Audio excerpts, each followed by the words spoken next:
বুনিয়াদপুর শহরের বিভিন্ন ওয়ার্ডে বিশুদ্ধ পানীয় জলের যোগান নিশ্চিত করতে হিমশিম খাচ্ছে পৌর কর্তৃপক্ষ। জল জীবন মিশনের অধীনে যেসব উন্নয়নমূলক প্রকল্প নেওয়া হয়েছে সেগুলির অগ্রগতি অত্যন্ত ধীর, ফলে জনসাধারণের মধ্যে ক্ষোভ ক্রমশ বাড়ছে। বেশ কয়েকটি ওয়ার্ডে নলকূপ বা টিউবওয়েল বসানো হলেও তা শহরের ক্রমবর্ধমান চাহিদা মেটাতে পারছে না। বহু পরিবারকে প্রতিদিনই দুর্ভোগের শিকার হতে হচ্ছে। কোথাও কোথাও মানুষকে ঘন্টার পর ঘন্টা অপেক্ষা করতে হচ্ছে এক বালতি জলের জন্য। এই পরিস্থিতি সামাল দিতে পৌরসভা সাময়িকভাবে জলের ট্যাঙ্ক পাঠানোর ব্যবস্থা করেছে। পৌরসভার জলবাহী গাড়িগুলি নির্দিষ্ট সময়ে ওয়ার্ডে ওয়ার্ডে ঘুরে জল সরবরাহ করছে, যদিও তা যথেষ্ট নয় বলে অভিযোগ বাসিন্দাদের। অনেকেই বলছেন এই সাময়িক ব্যবস্থা বড়জোর কিছু সময়ের জন্য স্বস্তি দিচ্ছে, স্থায়ী সমাধান নয়। স্থানীয় বাসিন্দা অঞ্জলি বারিক বলেন, যদিও বুনিয়াদপুর পৌরসভার পৌর প্রশাসক কমল সরকার বলেন পৌর এলাকায় পানীয় জলের কাজ চলছে, যা আগামী 2026 সালের মধ্যে সম্পন্ন হবে বলে তিনি জানান। জল নিয়ে লড়াই হচ্ছে, মারামারি হচ্ছে, আমি জল পাচ্ছি না। আমি এখন কি করব? চান করার জল নাই, এতগুলো পোষ্য ছেলে পেলে বাচ্চা খাওয়ার জল পাই না। খাওয়ার জলে গরু বাছুর ছাগল নিয়ে আমাদের মাথা একদম খারাপ হয়ে যাচ্ছে।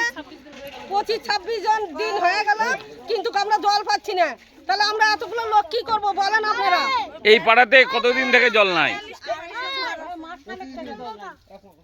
মাসখানি হয়ে গেল জল আসে না। তো যার জন্য কি সমস্যা হচ্ছে? সমস্যা, আমরা খাওয়া দাওয়ার জল পাচ্ছি না, চান করার জল নাই, গরু ছাগলগুলো হুতাশ লেগে যাচ্ছে, খাওয়া দাওয়া হচ্ছে না। জলের একটা লাট্টু টিউবওয়েলের উপরে এসে ঝগড়া মারামারি হয়ে যাচ্ছে। তো আপনারা কি চাইছেন? আমরা চাচ্ছি আমাদের জলের ব্যবস্থা করা হোক। তো ব্যবস্থা করছে? করছে, কদিন থেকে ঘুরতে আজকে পৌরসভা থেকে জল পাঠাইছে। কত দূরে? ট্যাঙ্কি অনেক দূরে, ওই দোকানের ওপার বিডিও অফিসের পিছনে। অত দূর থেকে কি আমাদের সম্ভব জল নিয়ে আসা, খাওয়া দাওয়া চান করা, গরু ছাগলে খাওয়া না?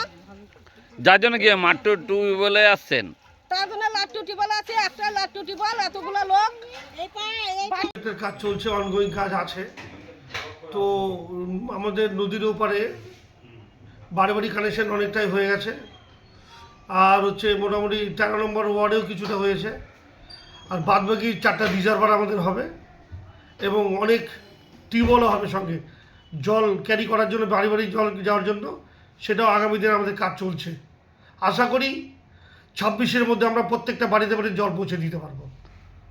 দাদা, আরেকটা বিষয় দাদা, যে প্রতিটা ওয়ার্ডে বিশুদ্ধ পানীয় জলের ব্যবস্থা করার কথা ছিল আপনার, কিন্তু আমরা দেখতে পাচ্ছি যে এখনো পর্যন্ত শুধুমাত্র একটা ওয়ার্ডেই হয়েছে। তো এই বিষয়টা কি বলবেন? না, বিশুদ্ধ পানীয় জলের ব্যবস্থা আমরা একটাই করেছি। আপাতত দেখছি যে মানুষের চাহিদা বা তাদের কি ব্যাপারটা, এবং পরবর্তীকালে আমরা প্রত্যেকটা ওয়ার্ড থেকে সাধারণ মানুষকে আমরা আলোচনা করে দেখি আগামী দিন সেই কাজগুলো যতটুকু পারে আমরা করার চেষ্টা করব। ব্যুরো রিপোর্ট, উত্তর বাংলা সংবাদ।